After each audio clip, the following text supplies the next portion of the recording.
안녕하십니까. 이어서 원주권 뉴스입니다. 원주를 비롯한 영서 지역에 오늘 밤부터 비나 눈이 내리겠습니다. 이번 비는 오늘 밤부터 내일 낮까지 5mm 안팎이 내릴 것으로 예상되며 산간 고지대에는 눈이 내릴 가능성이 있습니다. 예상되는 비나 눈의 양은 많지 않지만 밤사이 도로가 얼어붙을 수 있어 교통 안전에 주의가 필요합니다. 내일은 흐린 가운데 아침 최저 기온도 영상권을 보이겠고 낮 기온도 영상 9도 안팎까지 오르겠습니다.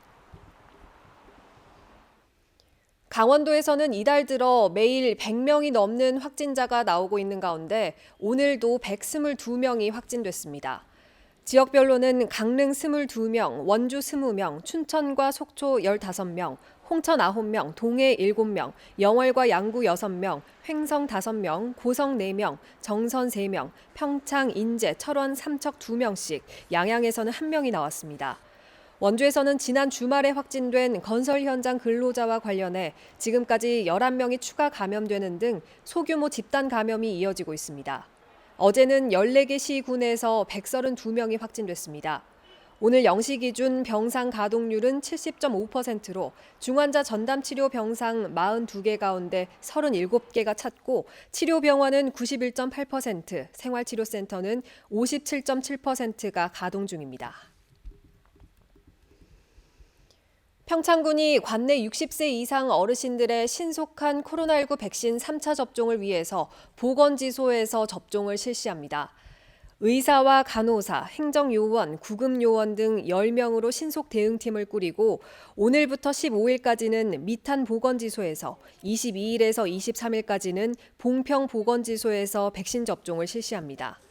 인터넷 이용이 어려운 어르신들을 위해 면사무소에서 사전 신청과 현장 접수가 가능합니다. 횡성군이 코로나19 확산 방지를 위해서 올겨울 대학생 아르바이트를 모집하지 않기로 했습니다. 횡성군은 관내 대학생들에게 군정 체험 기회를 제공하고 학비 마련을 돕기 위해 매년 여름과 겨울방학 기간 행정업무 지원 아르바이트를 운영해 왔지만 최근 도내 확진자 수가 급증하고 변이까지 발생하고 있는 상황을 고려해 실시하지 않는다고 밝혔습니다.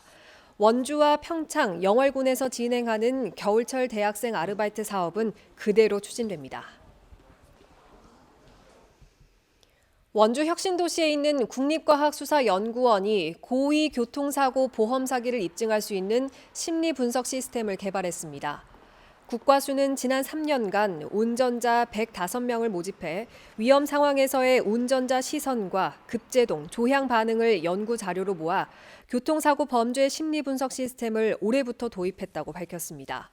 그간 고의성 심리를 입증하기 어려웠던 교통사고 보험 사기 범죄에 효과적일 걸로 기대를 모으고 있습니다. 심리 분석 시스템 도입으로 올 한 해 국과수 교통사고 감정 의뢰는 1,196건으로 작년보다 70%가 늘었습니다. 농촌 지역 교통 불편 개선을 위한 원주 희망택시에 참여한 택시 기사들이 지난 8월부터 요금을 받지 못하고 있습니다. 희망택시 사업자인 드림콜택시 이사장이 지난 7월에 사직한 이후 결재권자가 없어지면서 원주시가 대납한 희망택시 요금이 법인인 드림콜에만 쌓이고 정작 택시기사들에게는 지급되지 않고 있습니다.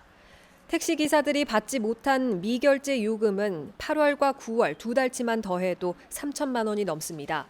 원주시는 9개 법인 택시로 구성된 드림콜이 조만간 대표를 선출하면 요금 미지급 문제가 해소될 것이라고 설명했습니다. 코로나19 대응에 여념없는 의료진들을 위해서 청소년들이 쿠키를 만들어 원주의료원에 전달했습니다. 강원도 청소년 활동진흥센터 청소년 등 19명은 지난 주말 쿠키 40박스를 직접 만들어 원주의료원에 전달했습니다. 원주 지역 청소년들은 작년 7월에도 비대면으로 과일청 100개를 만들어 의료진에게 전달하기도 했습니다. 정부의 유류세 인하 정책으로 원주 지역 리터당 휘발유 가격은 두 달 연속 1,600원대를 기록했습니다. 원주 소비자 시민 모임은 어제 기준 원주 지역 평균 리터당 휘발유 가격은 1,647원, 경유 가격은 1,481원으로 지난달보다 각각 30원가량 내렸다고 밝혔습니다. 횡성의 평균 휘발유가는 1,657원, 영월은 1,673원으로 조사됐고 평창 지역은 1,705원으로 18개 시군 중 가장 비쌌습니다. 뉴스를 마칩니다. 고맙습니다.